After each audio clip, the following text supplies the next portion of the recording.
Bueno, pues en primer lugar tenía demasiadas cosas que hacer por la tarde y el tráfico hasta llegar aquí. No sé por qué os han mandado tan lejos. Bien es cierto que mi hijo Antonio hizo aquí Economía y Estudios Internacionales, razón por la cual odio esta universidad. Digo, me parece un lugar maravilloso. Y bueno, yo soy profesor, soy Óscar Vara, soy el señor que ha escrito ese libro, y soy profesor en la Universidad Autónoma de Madrid de Teoría Económica principalmente, aunque casi toda mi carrera se consistió en estudiar la historia del pensamiento económico, hasta que decidí abrir un canal de YouTube, y eso me dirigió al asunto de la geopolítica de una forma mucho más intensa que la que ya había empezado, porque esto no es nuevo, os podéis imaginar. Que la historia del pensamiento es lo mío. A partir del final de carrera tuve un profesor que era un maestro en estas cuestiones, Alejandro Lorca, podéis buscar libros suyos. Él estaba en todas las comisiones de Oriente Próximo sobre el agua y etcétera, era un hombre que sabía muchísimo. Y luego, a partir del año 2000, como había que acreditarse para ser profesor y esas cosas, pues me dediqué a estudiar Rusia y escribí algunos libros sobre el asunto, bueno, siempre en colaboración. ¿De qué os voy a hablar hoy? Pues hoy os voy a hablar de una cuestión, yo creo que le he hablado mucho, pero un poco más actualizada, que es primero por qué ha cambiado el mundo en términos geopolíticos y en segundo lugar, qué ha implicado eso para la guerra de Ucrania y qué implica eso posteriormente para el conflicto que se está produciendo en Oriente Próximo. ¿Una hora está bien? Vale, pues más o menos, a lo mejor tardamos un poco más, pero en fin.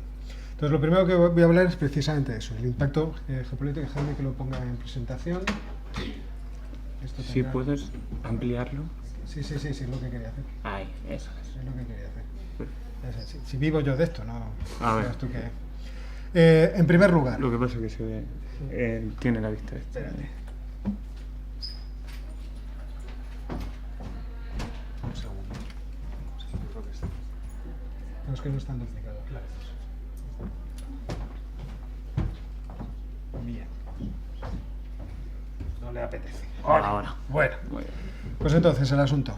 Primero hablamos del efecto, el impacto que ha tenido la globalización. Como todos sabéis, la globalización es fruto de las circunstancias históricas. Es decir, cuando cae el muro de Berlín, cuando se despedaza el Imperio Soviético, se genera una ola en la que los países que tradicionalmente habían trabajado en economías planificadas empiezan a liberalizar sus economías y empiezan a derramar trabajadores al mercado libre. Esto no solo pasa con Rusia, aunque los rusos luego van a tratar, lógicamente, en cuanto llegue Vladimir Putin, de tener más o menos agarrado el sistema productivo. Pasa, obviamente, en China, pero pasa en todas las naciones de Europa del Este y pasa, por ejemplo, también en la India. Acordaos que la India es un país socialista de forma tradicional desde su independencia, porque el Partido Nacional del Congreso, lo que en aquel momento se llamaba la Asamblea Nacional del Congreso de Gandhi, queda en manos, cuando Gandhi es asesinado, queda en manos de Nehru, que era un discípulo de la Universidad de Cambridge y por lo tanto un socialista fabiano. Y desde entonces la economía india había estado muy regulada, muy controlada, y es a partir de los 90 que empiezan los procesos de desregulación y de liberalización de los mercados. ¿Y qué es lo que pasa cuando el mercado libre aparece en la escena de un país? Pues que empiezan a crecer en términos económicos. Ahí tenéis la India, la Federación Rusa, Turquía y la República Islámica. Pero estos crecimientos, a pesar de que son muy importantes para que estos países adquieran músculo económico y posteriormente lo vayan a trasladar al músculo militar, no son nada comparados con lo que le pasa a China. Es decir, metes a China en el gráfico, parece que los otros no han hecho nada nunca en la vida. Y efectivamente es que es así. China tenía muchas ventajas a su favor. China tenía una situación de civilización completa, a mí me gusta expresarlo así, es decir, un país que no solamente pacificado, sino culto, bien organizado, que lo único que necesitaba para el crecimiento explosivo de su economía era ahorro y transferencia tecnológica. Y en la presencia de eso, pues China obviamente explota porque además tiene otras ventajas. Una de las ventajas es la población, una población muy amplia. Generalmente nos olvidamos de todas estas cosas. Y eso empieza a producir crecimientos dispares en las distintas regiones del mundo. Es decir, un crecimiento acelerado en lo que vamos a llamar economías emergentes y el resto de las economías desarrolladas empiezan a sufrir lo que es el destino de Midas, le llamo yo. Es decir, acabas siendo tan rico que todo lo que tocas se convierte en oro y acabas muriéndote de hambre. No es exactamente apropiada la metáfora, pero lo entendéis, ¿eh? La tesis de que los países muy avanzados tienden a converger en sus tasas de crecimiento pues en un entorno entre el 2 y el 3%. Y eso hace además que el peso en términos de porcentaje que representan sus economías respecto al Producto Interior Bruto Mundial empiece a crecer de forma muy importante. Respecto de, por ejemplo, ahí tenéis los Estados Unidos. E inmediatamente, como os digo, empiezan a gastar en armas. ¿Por qué? Pues porque todo país tiene, cuando hace un análisis geopolítico de cuál es su situación en el mundo, tiene ciertas obligaciones, por lo menos las obligaciones de que sus ciudadanos tengan los máximos niveles de bienestar dadas las circunstancias políticas del país. Pero ese pacto implícito que siempre existe entre los ciudadanos y el poder permanece incluso en las más terribles autocracias. Y por lo tanto, cuando yo hago el análisis de qué necesito para que la gente reciba eso que ellos entienden que es la buena vida en términos culturales, y todos sabéis lo que es la buena vida para vosotros y qué cosas sería terrible que perdierais de vuestro desarrollo vital, comprenderéis fácilmente el planteamiento. Entonces, para que nosotros por la noche podamos poner lavavajillas. Yo cuando me casé no tenía lavavajillas, pasé 2 años sin lavavajillas. La lavavajillas es una pieza importantísima de la civilización, algo que debe extenderse a todas las viviendas, causa mucha paz social dentro de los domicilios. Y desde ese punto de vista, cuando llego a casa, poner la lavadora y lavavajillas, el que tenga secadora, yo no tengo, pero estoy estimando que también es una cosa importante, necesita de un flujo de bienes, de energía, sin el cual es imposible que la operativa, este tinglado que nosotros hemos montado, que llamamos nuestro sistema económico, pueda funcionar. Y entonces uno necesita armas. ¿Necesita armas para qué? En principio para asegurarse de que la provisión de esos recursos puede llegar. Y eso va a tener mucha importancia. Pero además porque todos los países del mundo, y sobre todo los que han tenido imperio, porque aquí tenéis a la India, Rusia, Turquía, Irán, no por casualidad, a China obviamente también, todos los que han tenido imperio tienen ciertas cuitas con sus países vecinos, con los que están limítrofes, aquellos territorios que eran míos, aquellos mares que a mí me gustaría tener y que debajo tienen bolsas de algún tipo de recurso natural que, oye, prefiero explotarlo yo a que lo explotes tú.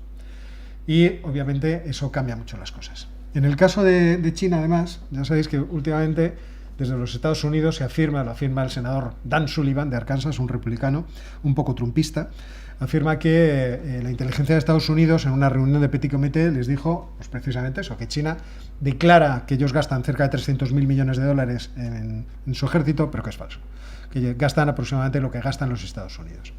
Y que, por lo tanto, además, teniendo en cuenta el nivel de desarrollo tecnológico que han adquirido en los últimos 20 años y que seguirán manteniendo hacia el futuro porque son los que están en la operativa de hacer las cosas, es decir, aquellos que hacen las cosas resuelven los problemas particulares que las cosas necesitan, nosotros no las producimos, nosotros no lo hacemos, lógicamente esto lo mantendrán hacia el futuro.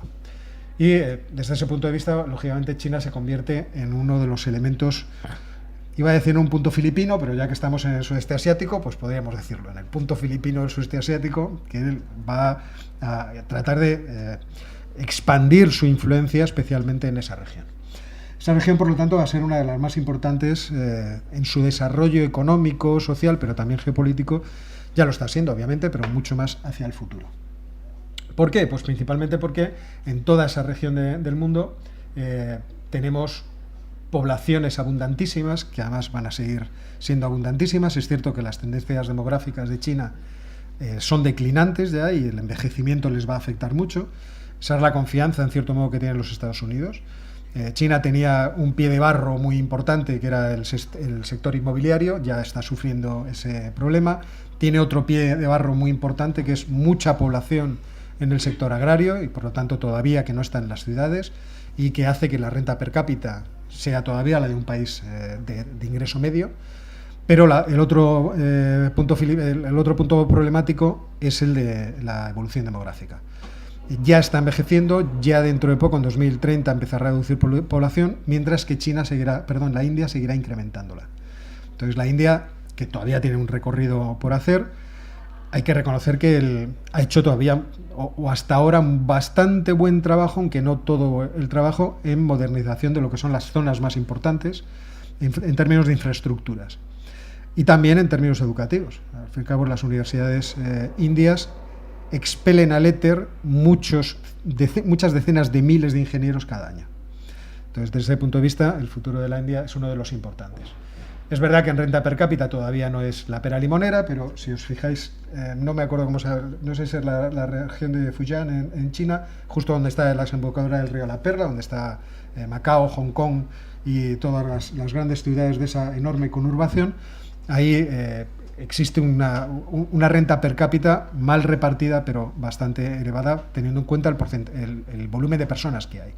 Pensad que en la desembocadura del río de las Perlas hay aproximadamente más de 120 millones de personas en ciudades diversas. A mí me gusta contar que yo tuve una alumna china, Xi Cheng, que nos dio una vez yo obligo a mis alumnos a presentar ensayos y exponerlos y luego les examino ahí en la pizarra, lo cual es divertido, les ves sufrir, pero en el caso de Xi, que entró en el aula casi no hablando castellano, cuando presentó su ensayo a final de curso, hablaba un castellano muy fluido. Y ella nos hablaba de su ciudad, Shenzhen, y como siempre suele pasar, sale un compañero a exponer, los demás están a por uvas, hasta que la buena muchacha dijo: mi ciudad es donde se hace los teléfonos Xiaomi, los Huawei. Mi ciudad en 1960 y pico tenía 30.000 habitantes, ahora tiene 14 millones. Eso da medida de lo que es el crecimiento económico, la atracción económica de generación de actividad que se ha producido en China durante este tiempo. Pero China tiene un problema. El problema que tiene China es que es un país que puede ser atacado o que puede ser colapsado. ¿Y cómo puede ser colapsado? Puede ser colapsado porque, como veis, a lo largo de toda su costa existe una cadena de islas, la que llamaba John Foster Dulles, la primera cadena de islas, que puede servir para bloquearla en términos marinos.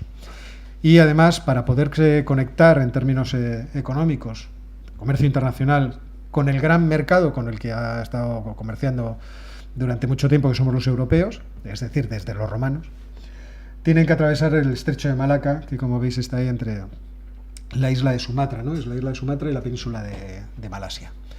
Y ahí está el estrecho de Malaca, que justo a la altura de Singapur se estrecha tanto que solamente tiene 1,5 millas marítima de ancho. Entonces, si alguien quisiera hacerle la guerra a China y tuviera suficiente capacidad militar, sobre todo naval, podría bloquear los diversos estrechos, teniendo como punta de lanza Taiwán, y hacerles mucho daño. Y es por eso que China trata de expandir su capacidad, su potencia, al control del mar meridional de la China, el mar del sur de la China, como habitualmente le conocemos, en una cuestión que se llama el mapa de los 9 puntos, en donde la idea es controlar todo eso hasta las mismas costas de Malasia, de Indonesia, de Vietnam. Fijaos lo que eso supone, o sea, poneos, por ejemplo, en Indonesia, pues hasta ahí quieren llegar. Hasta ahí quieren tener su dominio. Entonces ahora están peleados por las islas Natuna y por las bolsas de gas que hay por ahí. Claro, y los Estados Unidos lo que se plantean es, bueno, yo te puedo parar en la línea interior de islas, si eso me fallara te podría parar en la línea exterior de islas, e incluso te podría parar mucho más lejos si quieres comerciar con Europa en el Índico. Teniendo en cuenta que la India empezará a tener también potencia en estas cuestiones, China veía a principios del milenio, veía en esto obviamente un peligro, un riesgo, que le llevó a pensar que sería bueno establecer todo esto, la llamada Ruta de la Seda o la Belt and Road Initiative, la iniciativa de la franja y la ruta, en donde de lo que se trata es de tratar de evitar esos cuellos de botella, esos choke points que pueden ser tan importantes para limitar su desarrollo económico. Y entonces lo primero que se plantean ahora es cómo me puedo unir por tierra y luego cómo me puedo unir por mar.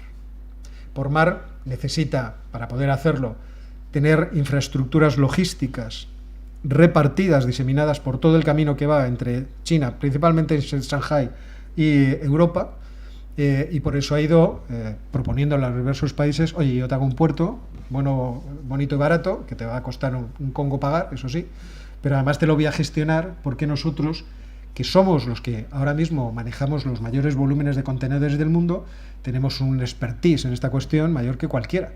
Y es por eso que a la hora de licitar el concurso público de la gestión de los puertos, los que suelen triunfar son empresas como COSCO, que es una de las empresas importantes de portuarias del mundo y de China. Y entonces China se ha ido haciendo con la gestión de muchos puertos durante periodos que pueden llegar hasta los 99 años, hasta tal punto que incluso hay países que podrían renunciar a esa gestión, y no quieren. Ha pasado recientemente, os acordáis seguramente, la pugna que han tenido los australianos con los chinos.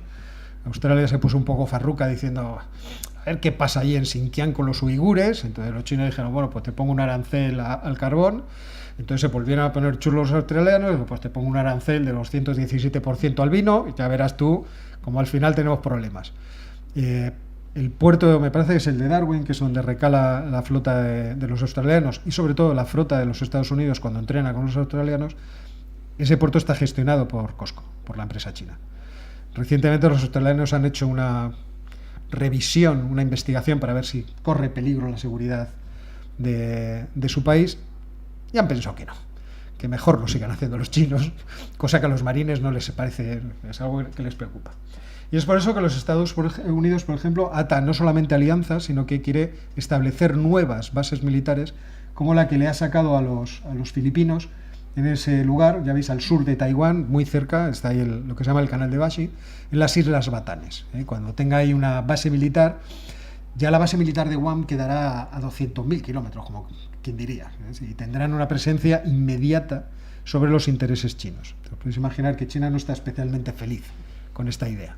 Pero claro, es que los Estados Unidos no pueden renunciar a este negocio. Este negocio, donde está casi la mitad de la población mundial, casi la mitad del Producto Interior Bruto mundial, es un sitio donde ellos deben de seguir haciendo negocios. Y si quieren sobrevivir hacia el futuro, necesitan estar ahí.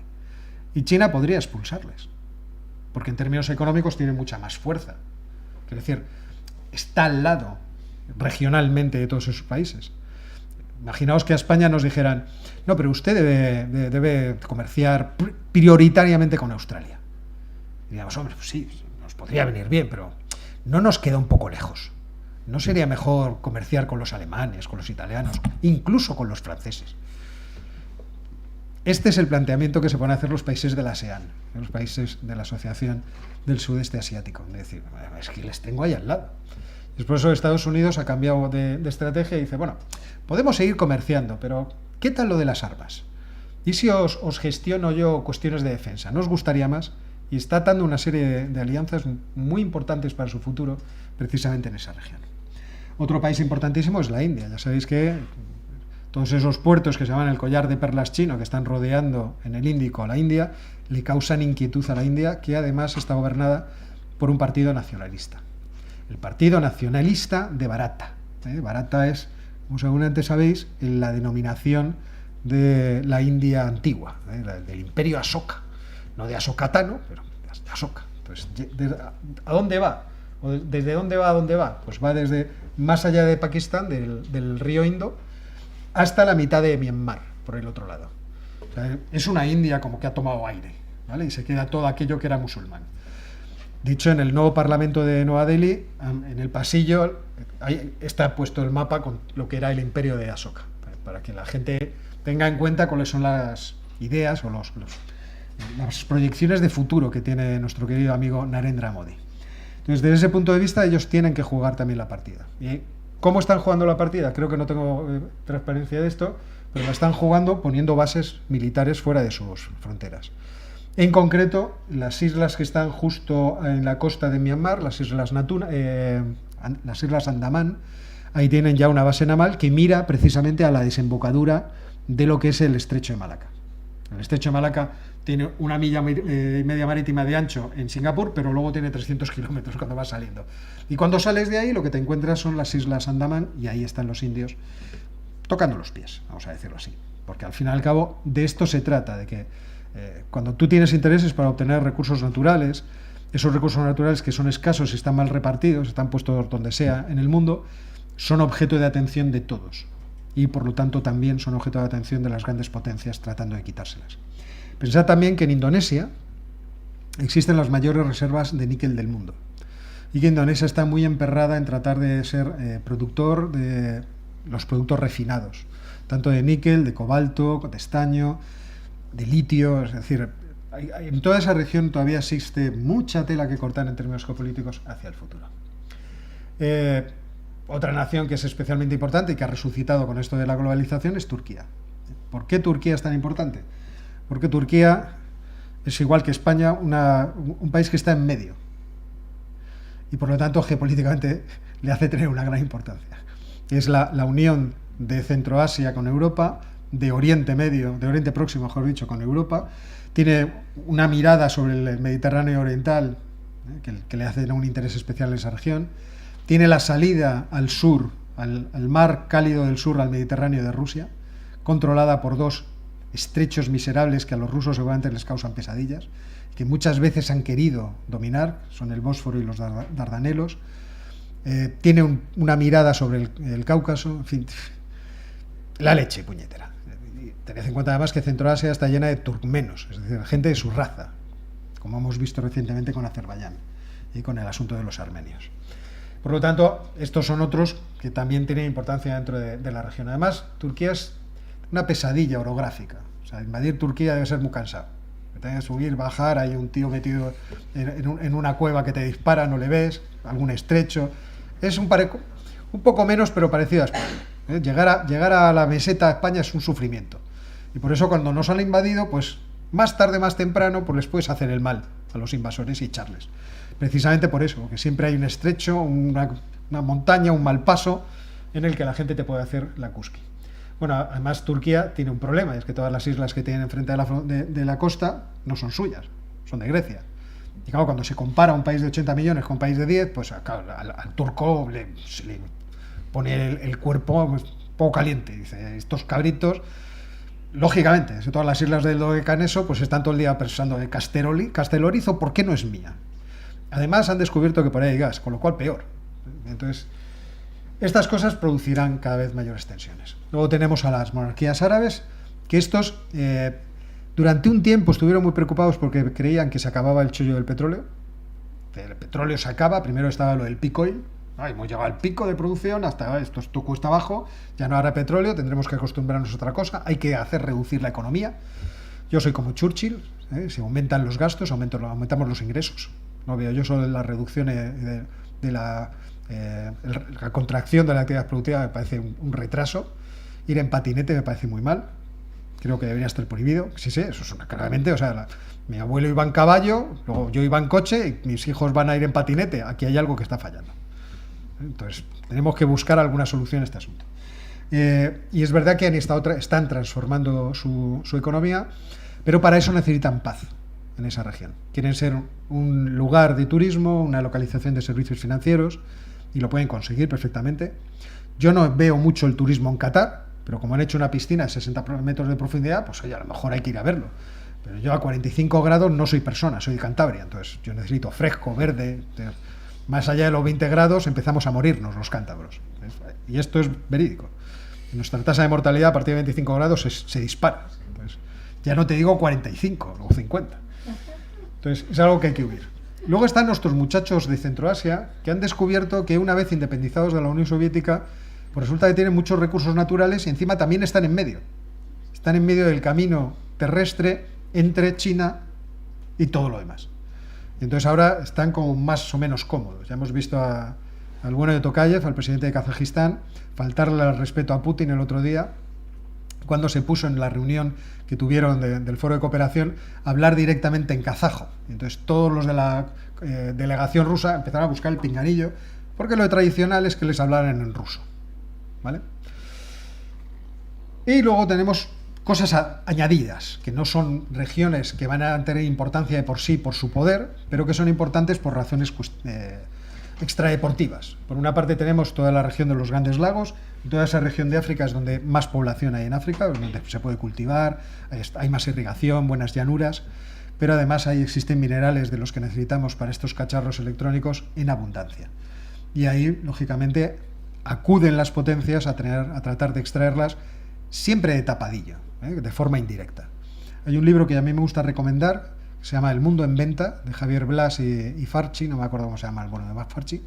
Recordadlo y leedlo porque es como una novela, es un libro interesantísimo. Javier Blas es el corresponsal, bueno, el experto en energía de Bloomberg, era el experto de energía de 5 días y los de Bloomberg vinieron a decir, no, tú te vienes. Y yo todas las semanas, como si fuera un acto religioso, igual que voy a misa, pues pongo a leer el artículo de Javier Blas, que siempre es delicioso. Y ahí comprobaréis lo que es precisamente eso, cómo las empresas privadas de combustibles, principalmente británicas, o que están radicadas en Suiza, pero que son en realidad de los Estados Unidos o del Reino Unido, se juegan el pellejo literalmente por conseguir los recursos naturales. Y eso es lo que pasa, por ejemplo, en esa región del mundo. Y luego tenemos el África subsahariana y el África occidental, que son especialmente importantes para nosotros por una razón bastante evidente. Y es que, en general, a los de vuestra edad no les gusta tener hijos. Yo no lo entiendo, es un proceso muy agradable y debería, no sé, valorar esa situación. Pero cuando se compara la tasa demográfica nuestra con las tasas demográficas del África subsahariana, pues uno ve un efecto de derrame futuro, de forma natural o de forma violenta. Quiero decir, a mí no me extrañaría que dentro de 50 años o de 60, y ya no estaré aquí para verlo, pero a lo mejor vosotros sí, espero que sí, pues a alguien en África subsahariana bien armado dijera, bueno, pues ya que tienen tantos ancianos y hay tan pocos jóvenes, ¿por qué no me voy a ir de excursión? Va a poner una mezquita en el Vaticano o algo, no sé, algo por el estilo. Entonces, el futuro, como siempre, es impredecible y no se puede decir. Es cierto que tiene, dentro de 30 o de 40 años, una desproporción demográfica que hará que los movimientos migratorios sean muy potentes. Y si el cambio climático es real, se va a producir, pues más.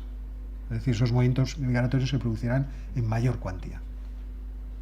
Por lo tanto, nos conviene mucho controlar el norte de África. Lo digo, pues, si alguno de vosotros en el futuro, no sé, tiene el puesto de trabajo del presidente de gobierno, pues lo intentáis. Y luego tenemos a nuestros queridos amigos rusos, que tienen ciertos problemas que vamos a explicar ahora a continuación, porque hay que justificar primero lo que es la guerra de Ucrania y luego hablamos de otras cuestiones. Bien, Rusia tiene un problema. Yo siempre lo planteo esto así. Si me habéis escuchado alguna vez en mi canal, pues seguramente me lo habéis oído decir muchas veces. Y es que es un solar muy mal ubicado. Y esto puede ser sorprendente, porque es el solar más grande que hay en el mundo. Entonces dices, 17 millones de kilómetros cuadrados, qué cosa más bonita, pero qué mal puesto. ¿Y por qué está mal puesto? Primero, porque en términos orográficos es un asco.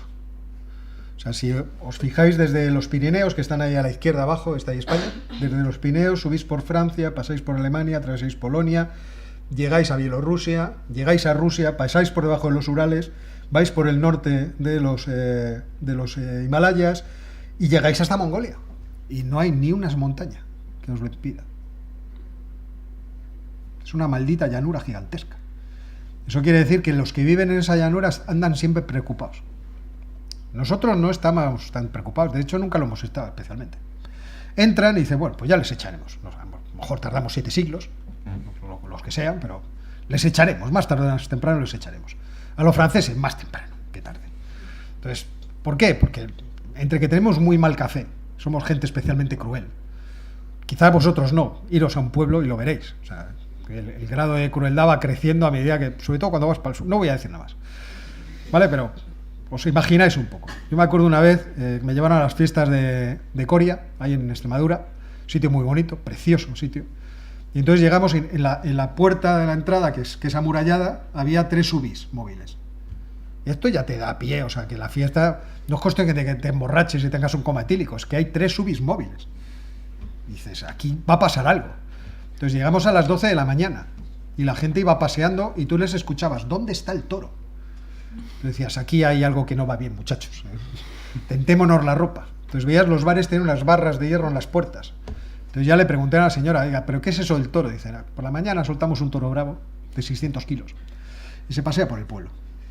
Entonces cuando ves que viene, te metes en un bar, tiene las barras para que no entre también el toro, pero las señoras con los niños, con los carritos. Entonces preguntaba uno de forma ingenua, ¿y al final del día qué hacen ustedes con el toro? Dice, pues va a una cuadrilla con una escopeta y lo mata. Digo, claro, lo más natural, o sea, ¿cómo no se me había ocurrido? Y entonces inmediatamente la señora me miró así con guasa y dijo, 1 año fallaron, casi los matan a todos. Y se empezó a reír. Y digo, esto es, o sea, tú los mandas a Hispanoamérica, la invaden entera, solo los de ese pueblo, o sea, sin ningún problema. Bueno, pues nosotros no tenemos peligro, pero todos los países que están en la llanura siempre han intentado expandirse de forma física, es decir, en el espacio geográfico, para alejar las amenazas. Rusia se le ha ido un poco la mano. Porque invadiendo, pues invadió todo. Se quedó, vamos, llegó hasta el Elba y por el otro lado se llegó hasta el río Amur, que además la historia es bonita porque llegan hasta el río Amur en el siglo XVI y salen los chinos al paso.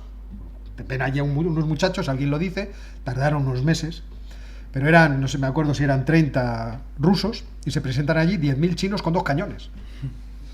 Claro, los rusos se quedaron ahí como diciendo, no sabíamos que había gente, pero con tan mal humor tampoco hace falta ponerse así.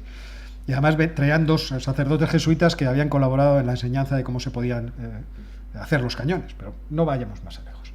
¿Qué es lo que pasa? Pues lo que pasa es que ese imperio inmenso sufrió una enorme devastación en términos geográficos y de colchones geográficos después de la caída del muro de Berlín.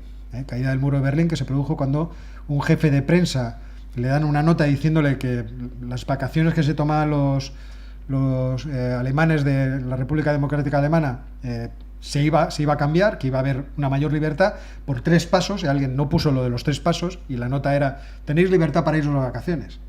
Entonces un periodista dijo, ¿y esto cuándo entra en vigor? Dice, supongo que ya. Y entonces la gente dijo, muy bien, nos vamos. Y se fueron todos. Y eso produjo la caída del muro de Berlín. O sea que toda la gente se salió por el permiso. Y entonces los policías lo veían llegar y dicen, pues será que les han permitido. Y eso produjo esa destrucción de los colchones geográficos. Rusia perdió los colchones de Centroasia, que le alejan principalmente de la India y también en parte de Irán. También unos pequeños colchones en el Cáucaso que le alejan de Irán y un poco de Turquía, y los colchones a su occidente que le alejan de Europa. Entonces, más tarde o más temprano, esa historia tendría que volver. Obviamente, nosotros a través de la OTAN hemos estado jugando justo la partida contraria.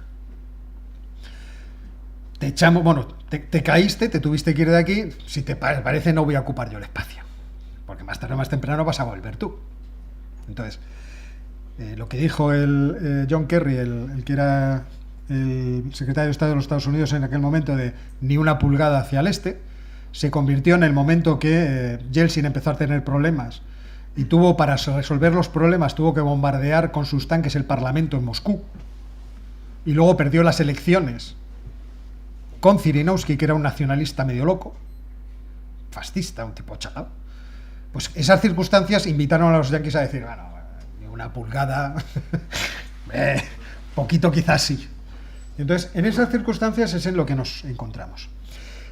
Cuando empezó a acumular tropas Vladimir Putin en la frontera de Ucrania, mucha gente se lanzó a ver este tipo de gráficos. ¿Cuál es el volumen comercial que tenemos con Rusia? Eso ahí lo que tenéis, es el valor añadido de lo exportado a Rusia en 2018 en porcentaje para ciertos países selectos europeos. Lituania no llegaba al 3%, pero es que Alemania no llegaba al 1%. ¿Cuál es el problema que plantea esto? Que esto mostraba un espejismo, que vosotros habéis escuchado al principio de la guerra, y que, por ejemplo, queda muy bien ilustrado en la opinión de un buen economista, Paul de Graue, que es uno de los que definieron antes de la unidad monetaria el problema de las áreas monetarias óptimas. Si alguno de vosotros es economista, a lo mejor ha estudiado esta cuestión. Paul de Graue es uno de los que definió adecuadamente lo que es una zona monetaria óptima y predijo que cuando se produjera una gran crisis en la zona euro, los países la sufrirían de forma asimétrica y, por lo tanto, si no había algunos tipos de mecanismos para producir redistribuciones de la renta, veríamos cómo los países del sur iban a sufrir enormemente e incluso podían correr el riesgo de salirse del euro. Pues este señor, antes de la guerra, o cuando se inició la guerra, dijo, ¿qué problema? Rusia es una economía africana. Se dedica a exportar recursos naturales. ¿Y qué tamaño tiene? No tiene el tamaño de los países principales de Europa. Entonces, ¿qué peligro? Es una economía que será derrotada a través de sanciones. Pero uno de los problemas que tenía esta afirmación es que parece que no habían mirado estas cuestiones. Que es, vale, es un 1% del Producto Interior Bruto. Esto es Alemania, exportaciones de Rusia a Alemania. ¿Pero qué le exportaba Rusia a Alemania? Pues todo lo necesario para poder producir. Y esto es una cuestión muy importante, porque cuando tú... y además, lo que importaba Rusia de Alemania eran cuestiones que le podía comprar a los chinos. Es cierto que los chinos han sido muy cautos, pero al cabo de un tiempo dijeron, bueno, aquí parece que todo el mundo se permite hacer lo que quieran, yo también, y la he estado vendiendo. Entonces lo que no vieron fue este círculo terrible que se suele producir cuando tú haces sanciones con alguien que te las puede devolver. O sea, tú puedes hacer sanciones y autosanciones a un país porque hay un conflicto, se crea una guerra económica y más tarde o más temprano hay una represalia. Dependiendo de cómo estés tú unido y cuál sea tu dependencia con el que te va a hacer la represalia, así será de fuerte o de eficiente tu capacidad de influencia. Y aquí se daba una circunstancia, que la explico ahí en el libro, que es el hecho de que hay una dependencia asimétrica, o había una dependencia asimétrica entre Rusia y los países europeos. O sea, nos dependíamos mutuamente, pero no de la misma manera.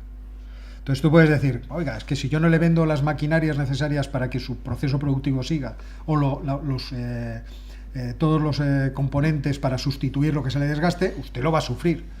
Pero si el otro dice, ya, pero tengo aquí un muchacho que es que imita, no te puedes hacer idea, o sea, este tío te imita lo que quieras, me va a hacer todas las piezas y no me construye el vehículo que tú haces porque, bueno, tiene un acierto, pero lo van a hacer. Entonces, sin embargo, tú, ¿de dónde vas a conseguir los recursos naturales que te estoy vendiendo por 2 duros? Bien es cierto que esto era parte de una política que viene muy antiguo, de la Ostpolitik, que viene de los años 60, en la que Alemania, principalmente el que era el asesor, el jefe de prensa de Willy Brandt, que luego fue canciller, da una conferencia diciendo, para resolver el problema de la división alemana necesitamos convencer a los rusos de que somos un buen socio, de que no tiene por qué temernos. Porque la resolución de la ruptura de Alemania en 2 partes solamente puede venir de forma diplomática. Y a partir de ahí empiezan a comprar la energía y a colaborar industrialmente con ellos. Y seguían, de hecho, los gasoductos Nord Stream que van por debajo del lecho del Báltico, eran un pacto firmado con los rusos que decía, me importa una mierda, perdón por el lenguaje, vender a los ucranianos siempre y cuando tú y yo quedemos unidos para siempre de forma pacífica. Pacto que obviamente rompe Vladimir en el momento. Y se le ponen 100.000 sanciones, que son muy brutales, y entonces el cálculo de Rusia es evidente. Dice, ¿cuánto le doy yo de petróleo a estos muchachos? ¿Cuánta energía les estoy vendiendo? Que es la línea esa gorda negra. Dice, les tengo pillados por allí. E incluso si os vais a este tipo de cosas, esto es un informe que hizo una consultoría justo cuando arrancó la guerra. Cuando arrancó la guerra me pasaron cosas muy divertidas. Pues yo tenía un canal de YouTube que no era especialmente importante ni grande, pero bueno, ya empezaba a crecer. Y de repente me llaman los de la televisión. Me ven ahí en el canal y dicen, vente a la tele, tal, a explicarnos estas cosas. No salía, el mes de marzo no salía de la televisión. Literalmente, fui todos los días. Y cuando no iba me llamaban a casa. Y me llamó el CNI. Entonces yo entré en el CNI a explicarle cómo veía yo el asunto. Y entonces me empecé a buscar este tipo de informes. Sí, son cosas que te pasan en la vida. O sea, tú eres un tipo gris en la Universidad Autónoma de Madrid, no te hace caso a nadie, y de repente la gente te hace caso. Dice, bueno, a ver, este muchacho que parece que sabe algo del tema. Y entonces yo fui con informes de asesorías y tal para explicar cosas como esta. En esa pirámide, que está mal puesta obviamente, imaginaos que abajo tenemos los recursos naturales crudos y luego los vamos transformando hasta que llegan a ser un bien de consumo, ¿de acuerdo? Obviamente en términos de valor tendría que ser al revés, ¿vale? Porque el valor va siendo más grande a medida que los productos transformados se acercan a ser un bien de consumo. Pues resulta que si lo divides por niveles enteros, hacía un trabajo muy interesante de ver cuántas empresas de Estados Unidos y Europa estaban conectadas a Rusia en las primeras etapas. Claro, en las últimas no lo estaban. ¿Por qué? Porque Rusia tiene unos cuantos tíos muy listos, pero tecnológicamente ya les hemos visto en la guerra. O sea, no os puedes decir que tienen un material bélico de primera.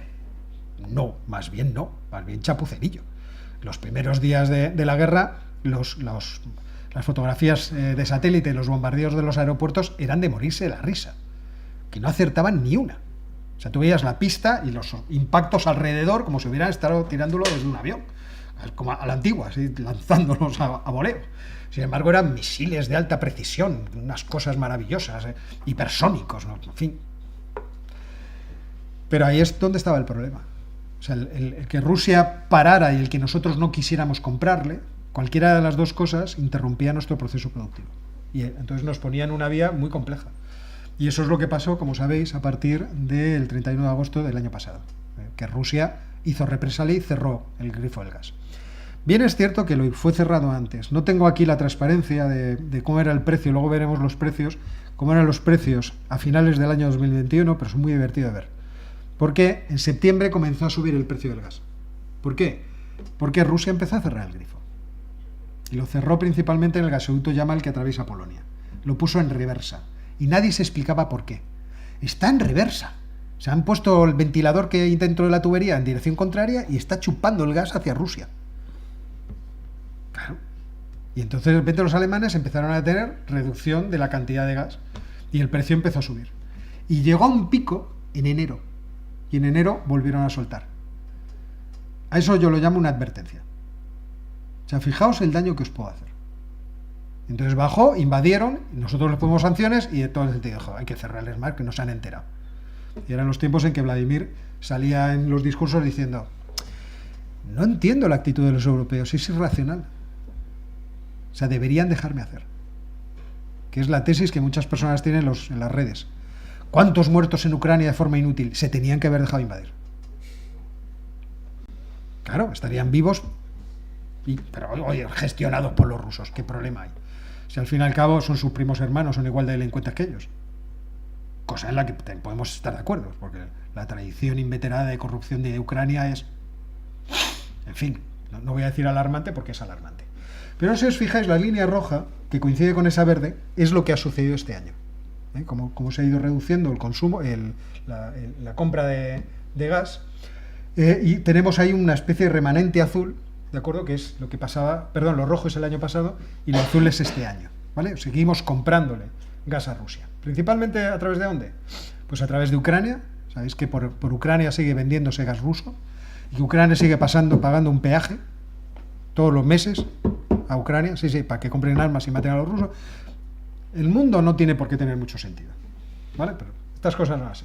Y por otra parte, por el Turkmenistán, el Turk Stream, perdón, que es el que va por el lecho del Mar Negro y llega a Turquía y luego reparte gas principalmente a economías selectas como Hungría.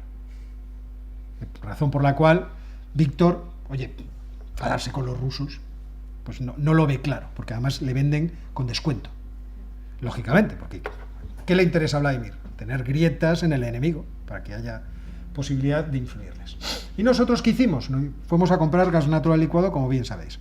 ¿De dónde principalmente? Bueno, a Rusia le seguimos comprando porque no está sancionado, pero principalmente de Estados Unidos. Hubo una pequeña reducción en España del gas argelino, porque os acordáis que cierto presidente de gobierno, que no sé si sigue en cargo, creo que sí, decidió cambiar la actitud de España respecto del Sáhara Occidental. No explico por qué. De hecho, yo ese día que lo hice, fue un sábado, yo estaba en la sexta noche y estaba el ex ministro de Asuntos Exteriores del PP, Margallo.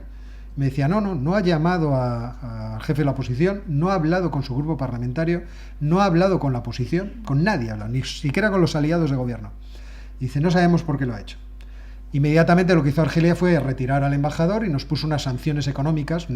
No te compro nada. Ha pasado el tiempo y hoy Argelia es el mayor suministrador de gas otra vez a España. Y los argelinos nos han devuelto al embajador. Yo no quiero decir nada, pero yo le tengo mucho miedo a Pedro Sánchez, porque le sale todo bien. Una cosa preocupante, ¿cierto? Político perfecto, le llamo yo. Político perfecto, o sea, no tiene ningún escrúpulo, le sale bien, o sea, se arriesga. Es una cosa sorprendente. Yo lo que temo es que como hay siempre efecto contagio en el mundo, a lo mejor alguien le imita. Entonces tendremos muchos por ahí. Esto va a ser un descojón, con perdón. Ahí tener los precios de la energía, lo que pasó durante el periodo de guerra, y ahora veis cómo respecto del momento anterior a la guerra, ahora mismo los precios de la energía están por debajo, ¿vale? Sin embargo, esto es un espejismo. Es un espejismo si lo vemos respecto del principio del año 2022. Tenía que haber traído la transparencia desde mediados del año 2021. Me hacéis el favor de buscar el precio del gas en la referencia TTF, que es la referencia del gas del norte de Europa. Se hace en un mercado holandés, el Transfer Term, ¿cómo es? Ahora no me acuerdo del nombre. Transfer Term Facility, me parece que se llama. Bueno, pues el caso es que veis que ahora mismo, el viernes de la semana pasada, estaba en 45 euros el megavatio hora, pero al principio del año estaba en 29. Bueno, a final del año 2021. Eso quiere decir que los alemanes lo compraban a 29 entonces y ahora lo compran los pobres diablos a 45. Eso es más o menos un 50% de incremento del precio. Es decir, la industria alemana ahora mismo está padeciendo que la energía, el gas que estaba utilizando para generar electricidad, es un 50% más caro que el año anterior. Entonces, ¿ha bajado mucho el precio del gas? Pues a la vista está. ¿Está al mismo nivel que en febrero? Sí, pero no está al mismo nivel que estaba a mediados de 2021. Entonces están sufriendo las penas del purgatorio. Y por eso su economía pues no crece, más bien decrece. Poquito, pero decrece. ¿Por qué? Los alemanes, ¿qué tuvieron que hacer inmediatamente? Pues tuvieron que empezar a contraer lo que podían hacer. Primero por la inflación y segundo porque cuando tú no tienes energía no puedes hacer las mismas cosas que antes. Yo no podría haber venido tarde hoy aquí a hablar con vosotros si no hubiera tenido un vehículo y gasolina. Andando, ya os digo yo, que no llego desde las 6 de la tarde hasta aquí, no es posible. Ni a caballo, tampoco, ni haciendo postas, creo yo. Y además llegaré aquí derrotado para hablar con vosotros. Entonces, esos factores han producido reducción del consumo, reducción notable de la actividad de muchos sectores productivos y un impacto sobre las exportaciones, porque además la inflación es generalizada. Entonces, la reducción de la demanda no es solamente la de tu mercado interno, sino el mercado global. ¿Y todo por qué? Por el encarecimiento de los costes energéticos. Entonces, cuando veis, esto se lo he robado a Ángel Rodríguez, que además llego, y hay que reconocer que llego un poco tarde porque me han obligado a entrar en el sótano de Geopolónicos a hablar de la dolarización, y por eso también he llegado un poco tarde. Podría haber llegado a lo mejor 15 minutos antes, si no, me hubieran obligado. Pero si os fijáis al final de ese gráfico que está midiendo desviaciones respecto a la tendencia, tenemos que el comportamiento de Europa y de Alemania sigue un camino bastante parecido. Aquí se ve mucho mejor. Sin embargo, España va a su bola, por una razón que explica muy bien Ángel, y es que cuando nos confinamos, nosotros solo teníamos una cosa para entretenernos, que era Amazon. Entonces, yo no sé vosotros, yo sí. Yo sí. Yo era Amazon, tráeme un libro, tráeme un cómic, tráeme algo. O sea, yo necesito que haya novedad de vez en cuando. Va a venir el de Amazon. Pero ir de cañas no podíamos. Yo salía todos los días a cuidar a mi madre, y entonces algún día me atreví a dar la vuelta a Madrid, aunque mi madre vive al norte de Madrid y yo también. Pasaba y a lo mejor no se dan cuenta. Entonces me bajaba por la M30 solo diciendo, esto es distópico, es una cosa. Luego volvía. Y alguna vez me paró la policía un día más que había comprado 2 mascarillas por 20 euros. Entonces cuando me dijo, ¿puede usted probar? Digo, mire, tengo el ticket de la farmacia. Y el tío empieza a mirar y de repente le escucho decir, es que es una vergüenza lo que le hacen, 20 euros. Continúe, por favor. Y yo, gracias. El corazón, o sea, me veía en el cuartelillo ahí prisionero. Bueno, pues como veis, antes comprábamos bienes, ahora compramos servicios. Entonces vienen todos los europeos a emborracharse aquí, aunque sea poco, y entonces nosotros estamos ahí arriba. Ya empezamos a decaer, ¿por qué? Porque los otros han decaído desde antes, y entonces la presión o la aportación que hacen a la exportación de servicios, es decir, el turismo que compran en España, pues ya va siendo menor. ¿De acuerdo? Pero todavía España está ahí a su bola. O sea, mientras los demás caen, nosotros, el de juerga todavía. Y eso se ve en los restaurantes, que no hay forma de entrar. Y lo que está sufriendo de forma muy importante es la industria. Sobre todo la industria que era muy intensiva en consumo de energía eléctrica. Y eso lo veis en este mapa. En este gráfico. ¿Veis? La línea azul es la industria sin la intensiva en consumo de energía y la negra es la industria intensiva en energía. Es decir, Alemania tiene un problema. Y el problema es que se le están yendo las químicas, las de fertilizantes, las que hacen vidrio, las que hacen cerámica e incluso alguna cerería. ¿Por qué? Porque está muy cara la energía. Entonces, el golpe la guerra, sobre todo comercial, económica con Rusia, nos ha producido ha sido este rebote. Y ahí tenéis la reducción de demanda de energía, tanto industrial como de viviendas, que se ha producido en Alemania. Pues muy bonito. Una cosa realmente muy entrañable. Lo malo es que los alemanes pues, son muy importantes, por ejemplo, para gente como España. Entonces, ahí tenemos lo que son las exportaciones año 2021 de España, pues el 10% de lo que vendemos se lo vendemos a los alemanes. ¿Qué les vendemos? Pues cosas que necesitan en realidad o bien para producir o un poquito para divertirse, pero casi todo para producir. Que es, lo azul son vehículos de baja gama, que es lo que producimos nosotros y exportamos allí. Luego productos químicos que son intermedios de sus procesos productivos y abajo bienes de capital que generalmente son repuestos para su sistema productivo. Entonces, si ellos van mal, ya te digo yo que nosotros vamos mal.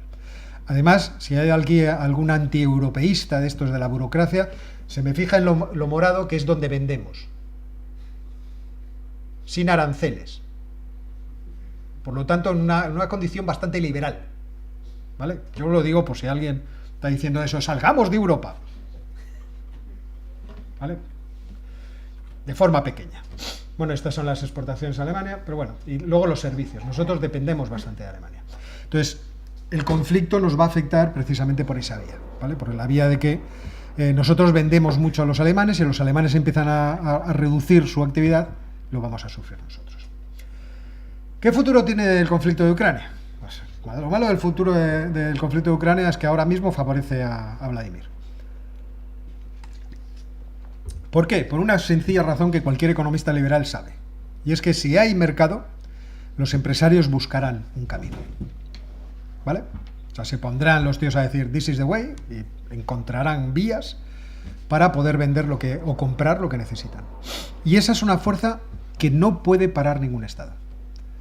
O sea, nos podemos poner a cerrar las fronteras, sí, hay policías a evitar el intercambio, pero el problema de las sanciones a Rusia, desde el primer momento, fue que Rusia tenía alternativas y sobre todo tenía empresarios. ¿Y? Si tienes alternativa y tienes empresarios, los empresarios buscarán la solución. No hace falta que tú se lo plantees. Chicos, nos tenemos que ir hacia Oriente porque con esto ya no hay nada que rascar. Así que espabilad o moriréis. No porque los mate Putin, sino porque moriréis, porque no tendréis negocio. Y es por eso que también desde el principio se produjo un espejismo sorprendente en los economistas europeos, bueno, no en todos obviamente, pero sobre todo en los políticos.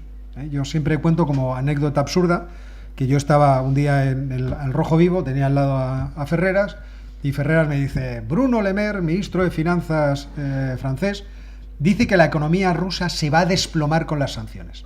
¿Qué opina usted? Y yo dije que no. Primero porque las economías no se desploman. O sea, tráiganme una economía que se ha desplomado de un día para otro.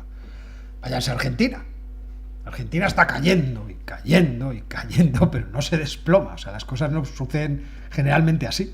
A menos que haya una guerra terrible o algún tipo de acontecimiento natural pavoroso. No, eso no se produce nunca así. Pero aparte, ¿por qué el capital humano ruso no es malo? Es cierto que el capital humano ruso está concentrado en San Petersburgo y Moscú, pero no es malo. Es bastante capaz, más bien diría yo muy capaz. Lo que yo conozco cuando viajé allí y traté a la gente de la Lomonosova, a mí me parecían gente muy espabilada, joder.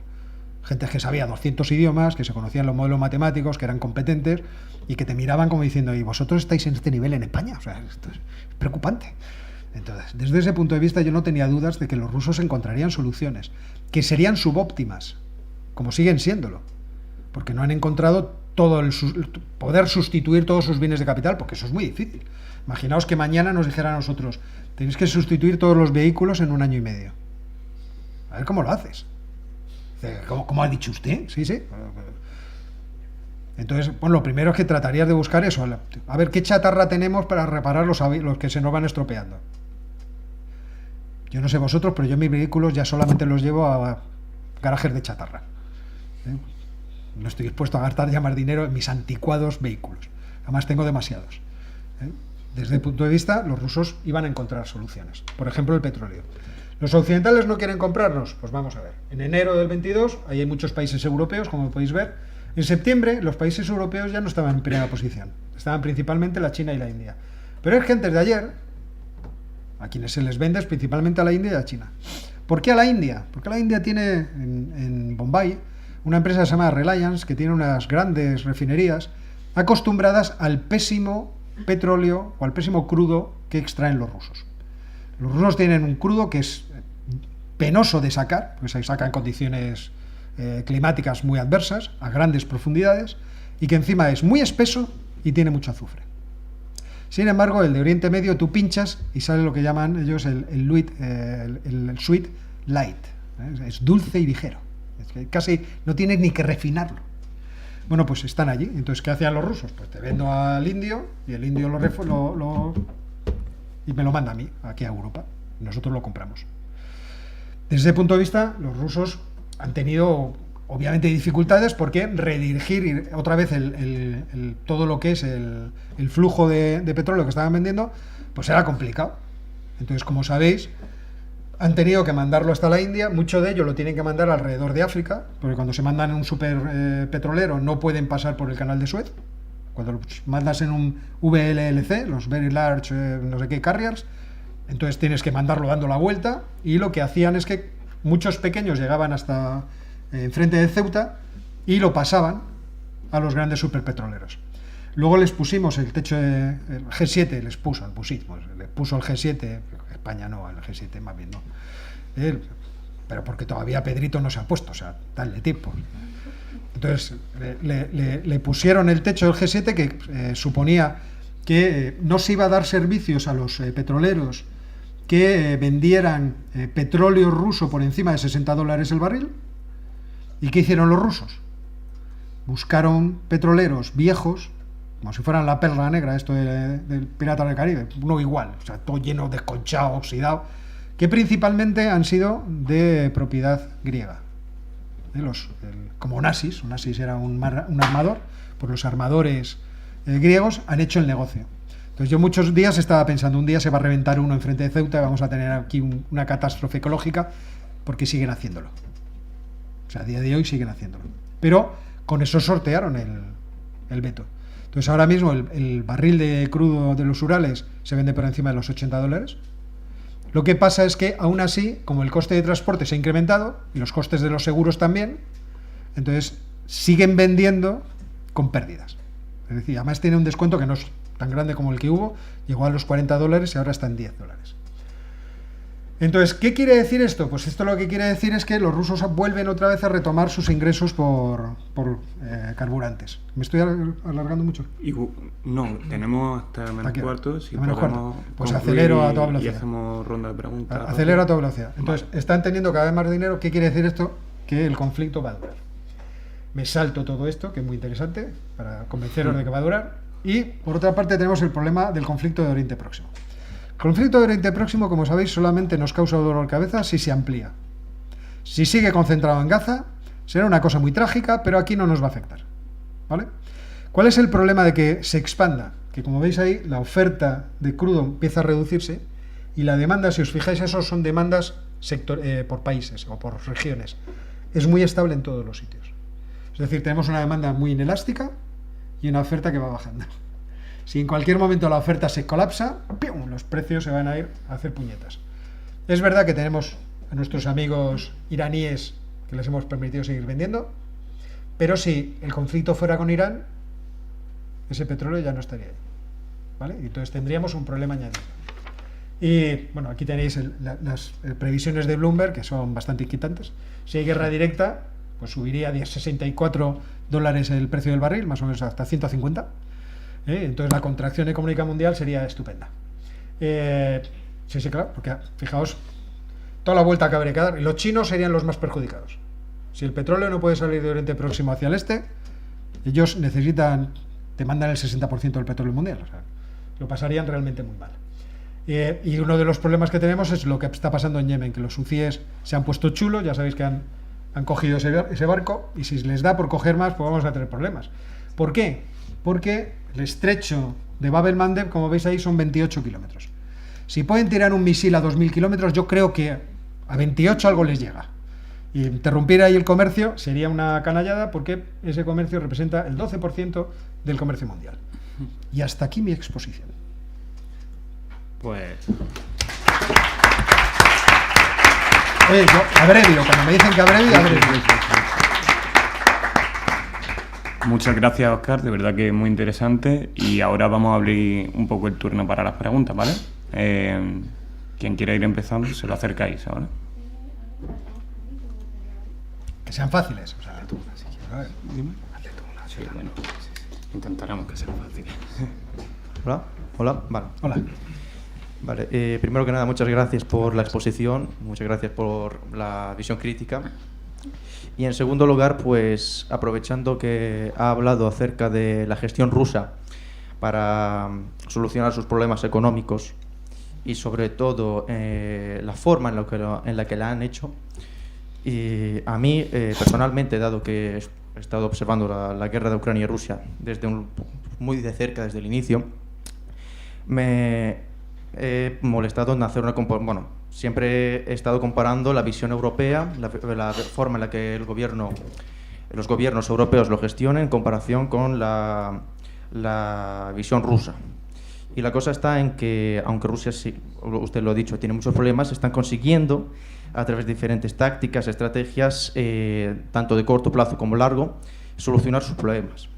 En cambio, desde el punto de vista, en el caso de Europa, solo he notado pequeños y tímidos cambios, sobre todo respecto a la política energética y demás problemas como el demográfico. Por ejemplo, en el caso energético, tenemos que, dada la agenda ecologista que tiene Europa implantada, se llevó a cabo, por ejemplo, el cierre de todas las centrales nucleares alemanas. Y justo hace poco, si no me equivoco, hoy o ayer, la legislatura europea ha reconocido en la ley de Net Zero la energía nuclear, la ha incluido. Y la cosa está en que, además de esto, hay muchos de las políticas establecidas por la Unión Europea que en realidad contradicen a los intereses geopolíticos y que nos han llevado a una mayor dependencia económica, mayores problemas demográficos y demás. Entonces la pregunta está en... Centremos el tiro. Sí. La pregunta está en hasta qué punto es necesaria una reforma, una reforma seria de interior dentro de la Unión Europea para poder hacer frente a todos estos nuevos desafíos. Vamos a ver, a mí me parece que efectivamente hace falta un replanteamiento europeo. Por ejemplo, yo es lo que defiendo en el libro. En el libro defiendo que no tenemos el músculo suficiente como para disuadir a un enemigo como Rusia. Y esa es claramente una situación muy trágica para nosotros. El asunto demográfico quizá va por otra línea, pero estoy de acuerdo en lo que has dicho respecto del asunto energético. Precisamente lo que estamos viendo es el cambio de rumbo de Europa en ese sentido. Es decir, la decisión del otro día a lo que tiende es a decir, no, la energía nuclear allí donde se pueda, hágase.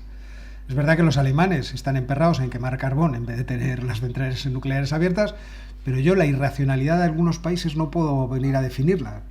Ellos sabrán cuáles son sus pasados y sus mitos y sus miedos, pero todos sabemos que ahí tenemos a los franceses dispuestos a producir toda la energía nuclear que sea posible y más. Y en ese sentido, por ahí va esa reforma. Por otra parte, en términos demográficos, ya vemos el movimiento incluso de Alemania respecto de los refugiados y exiliados. Ya se están cambiando las leyes. Hemos visto el movimiento de Georgia deslocalizando el asunto de los refugiados a Albania. Vimos el intento del Reino Unido, que al final su Tribunal Supremo se lo ha tumbado, pero en ese intento están también los austríacos y los daneses. Entonces ahí estamos viendo un cambio de tendencia que lo veremos profundizarse. Es decir, vamos a tratar de controlar los flujos migratorios. El problema es cómo evitar que los flujos migratorios salgan de origen. Y ahí la Unión Europea no lo va a hacer de forma violenta en ningún caso, porque no está en su tradición, no está en su ADN y no lo van a hacer. Pero por otra parte, a mí lo que me gustaría es ver que algunas competencias que son ahora mismo de las naciones pasaran a nivel supranacional, en concreto una que es la política exterior, y adherida a la política exterior que hubiera un ejército europeo. O sea, en el libro yo defiendo esto con la tontería de, imaginemos cómo pensaría el mundo una Europa que fuera unos Estados Unidos de Europa. Es verdad que a mí me da miedo la burocracia europea, como a todo el mundo, pero si podemos hacer que el principio de subsidiariedad funcione, pues me daría un poco menos de miedo. Pero en cualquier caso lo veo imprescindible tal y como ha cambiado el mundo. El mundo ha cambiado de tal forma que, sinceramente, o tenemos músculo militar como para pararle los pies a los demás, en caso de que nuestros intereses se vean afectados, o lo vamos a pasar muy mal. De cualquier forma, yo soy bastante pesimista con Europa. Muy bien. Vale, que vaya a ver y luego...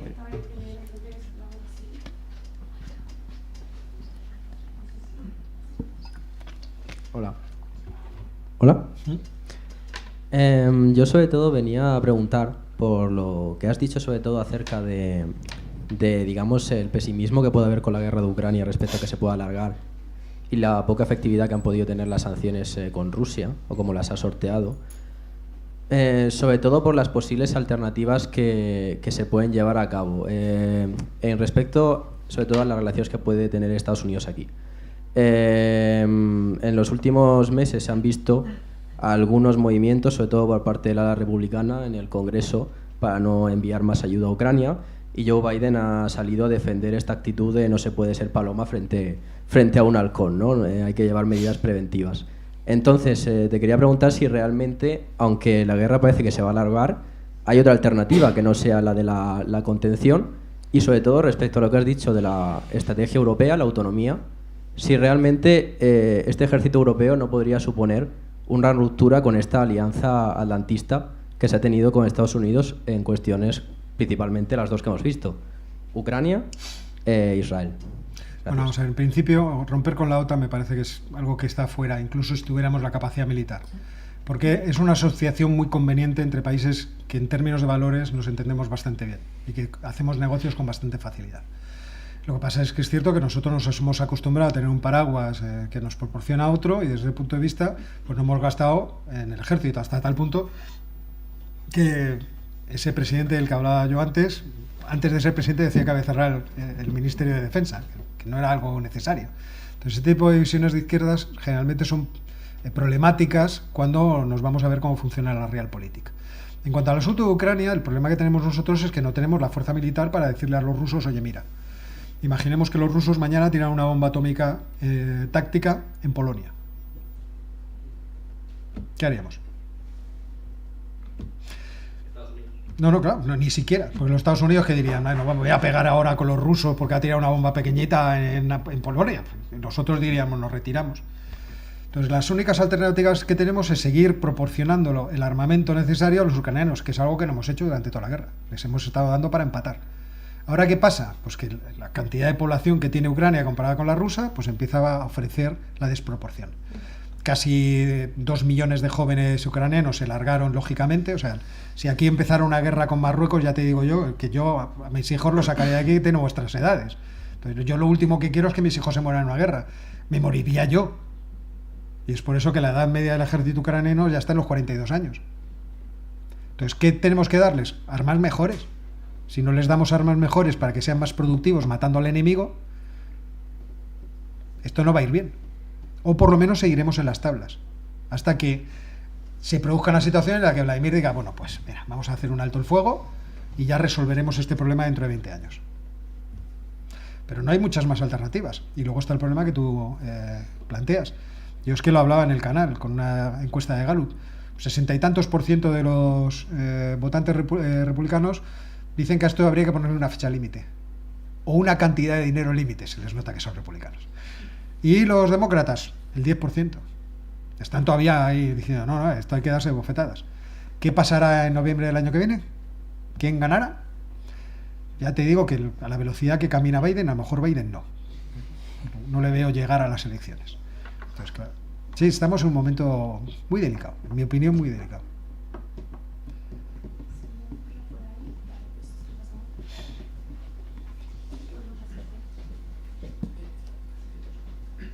Bueno, muchas gracias, profesor, por su intervención.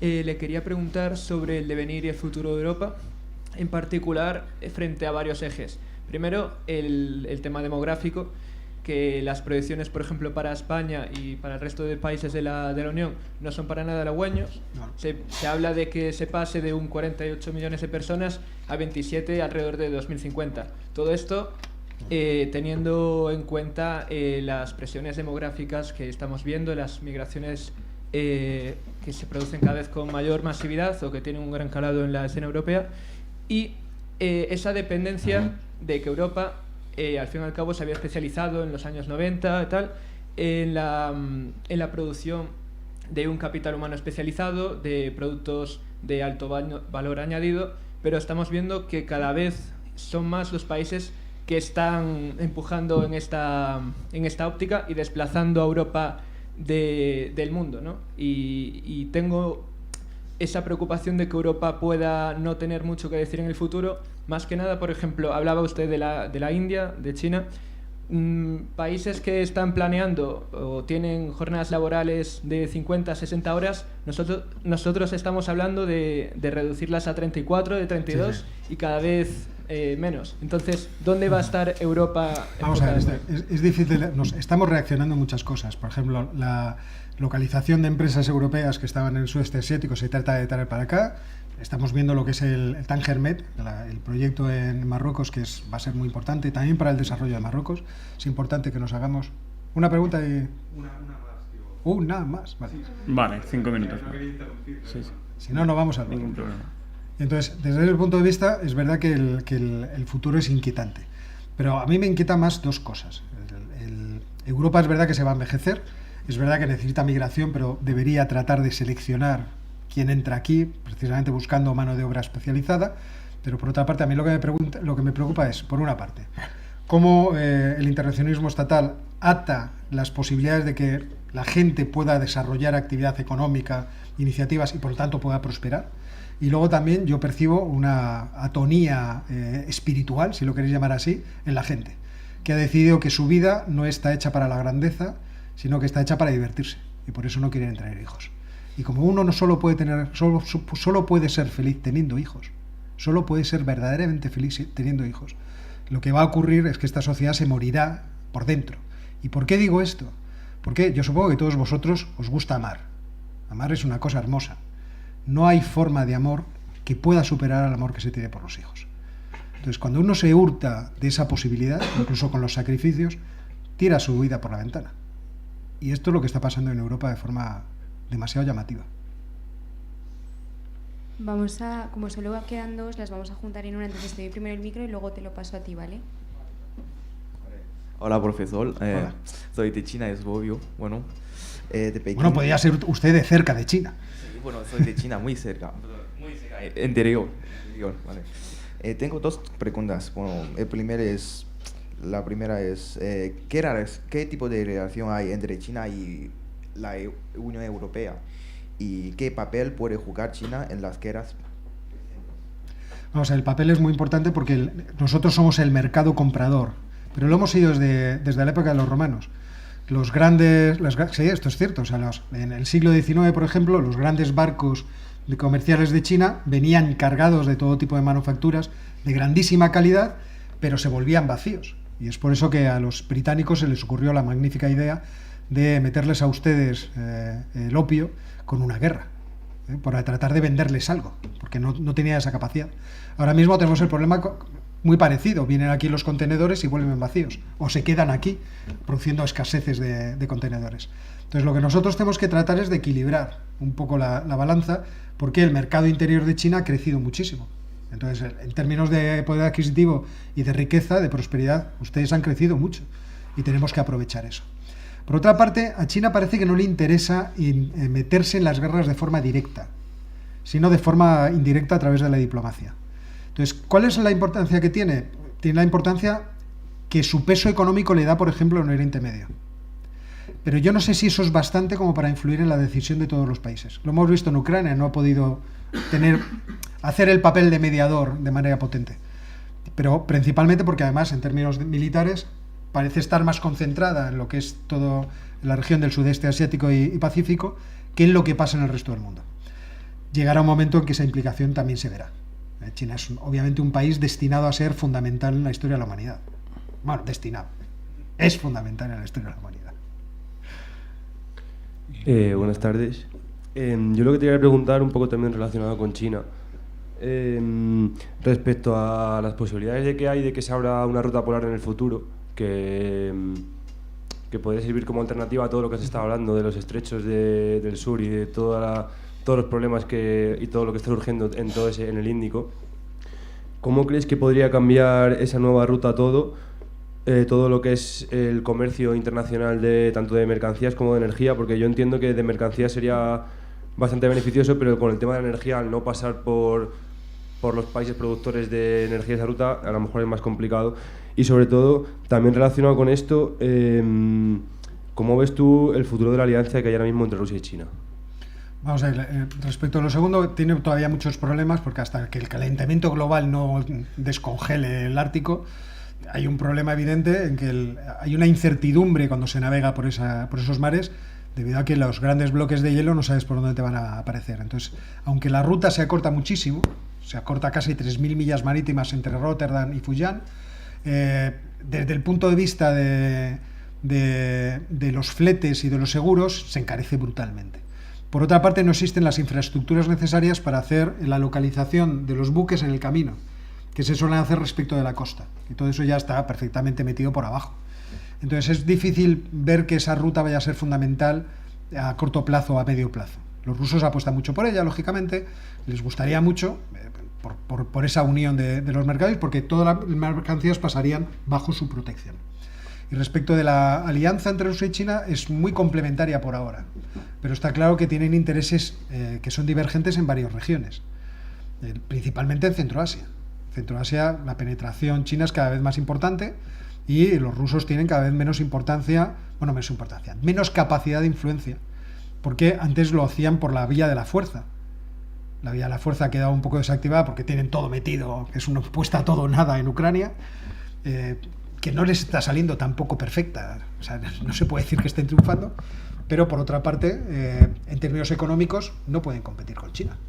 China se los come en Centroasia. Entonces, ahí hay una relación muy asimétrica, muy beneficiosa para China, algo beneficiosa circunstancialmente para Rusia. Pues aquí lo dejamos entonces. No queda más que agradecerte, Óscar, por venir con nosotros esta tarde y agradeceros a vosotros por venir a este sexto y último externo de Auge. Muchas gracias a todos.